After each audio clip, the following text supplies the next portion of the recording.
Yeah, thanks for waiting around for us. How's practice today for you guys? It was good. A lot of people flying around. Our coach player of the week is passionate right now, so you can feel the juice and you can feel the players are excited right now, even especially without pads today. It was a lot of people fast, twitchy.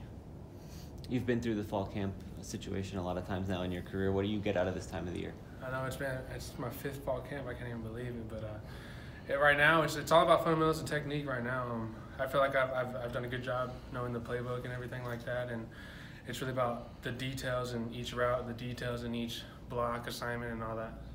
How do you set your goals for this season, given all that you've already accomplished here? Just doesn't matter, get better. That's our motto this year, and yeah, I mean I had this amazing catch last year, but what can I do this year, and how many pancakes can I get this year? How many catches, no drops? You know what I mean? So stuff like that is going to be critical this year.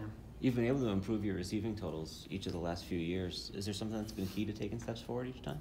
I mean, just like I said, getting the playbook. I've been telling these young guys, just get in the playbook and know your stuff. Just as long as you can get in the formation, we'll tell you what to run, right? But if you can get in the formation, it's a lot easier. So what I've been doing is just getting with the quarterbacks and stuff like, hey, I'm going to do this. Like, throw me a couple routes right here so I can work on it and stuff like that. Just get better at everything that I can. How different are things under Coach Burke as an offensive coordinator? I mean, not too different. I mean, I will say he's a very organized man. I mean, I've loved him at tight ends coach, but it's not too much different. The only difference is he likes the tight ends a little bit more. Yeah. Because he was the tight ends coach, right? So I'm in favor of that, obviously, because I obviously want the ball. We all want the ball, but he's a great man. He's a very confident and smart man, and we love him there. And he's a great fit for that position. What's the tight end room looking like this year? Oh, we're gonna be some dudes.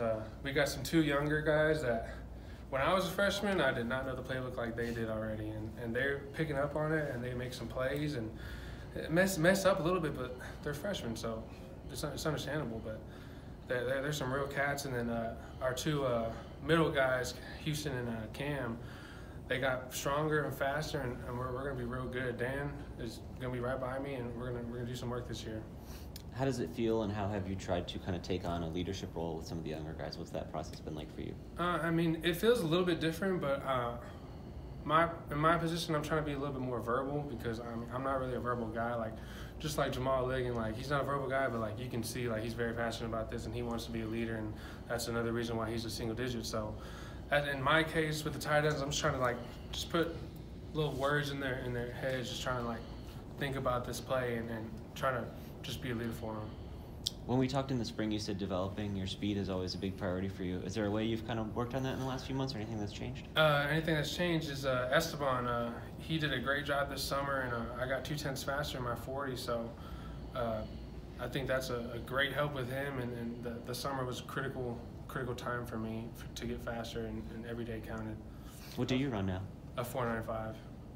How's Frank looking out there, Frank Harris? He's looking good, man. I mean, he had some injuries, but he's looking real good. I'm very surprised that he's back and running, and he's looking real good. He's running. He's throwing. He had a great ball today. It was to Chris Comter, and I was like, dang, we're gonna have a good year this year for sure. Yeah, how good are the Roadrunners? How good can they be this season? Oh, we can make it to the national championship without a doubt, especially in this conference. Nobody's standing in our way. Tennessee can give us a good run for our money, but they need to know that we can do what we can do. But the first thing is we got Houston, so we're gonna take it game by game and go from there. You mentioned the big catch last year. It's 2 years in a row you've delivered a big highlight reel catch that was pretty memorable. How do you look back on those moments? It was fun. I just showed a friend of mine last night about him, and he didn't know anything about it. I was just trying to show him like this happened and everything, but I'm not really looking to do something like that. I'm just trying to play the game, and it just happened to be those catches. But if it happens, it happens. But I just want to win the games and play with my teammates. You come from a long list of Brandeis alum that have played for UTSA. What do you think it is that draws so many kids from Brandeis here? I think they just see a local kid that can actually do something and stay in San Antonio. Like, you don't have to go to Austin to go play at Texas. You don't have to go to Alabama to go play at Alabama. You can be here and still thrive in your sport and do what you need to do to build your dream. Yeah. All right. I'd ask her. Cool. Appreciate Thanks. you. Thank you.